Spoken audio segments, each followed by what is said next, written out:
समस्त राष्ट्रों की सुख सुविधा किसी एक भाग्यशाली के पास आ जाए, उन सुख सुविधाओं को भोगता भोगता उसको वैराग्य आ जाए वैराग्य, अरे राम राम मैंने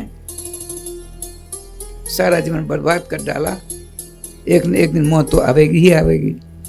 मुझसे पूछेगी तुमने क्या किया अब तक, तुमको तो भगवत दर्शन करने के लिए, भगवान को प्राप्त करने के लिए मानव शरीर मिला था, तुमने विश्व के वैभव रूपी जाल में फंसकर अपने आप को बर्बाद कर डाला, तो मैं क्या उत्तर दूंगा।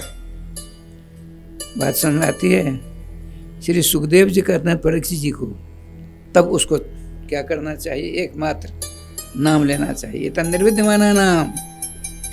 समस्त संसार के भोगों को भोगने के बाद यदि वैराग्य हो गया तो क्या करना चाहिए, नाम की शरण लेना चाहिए।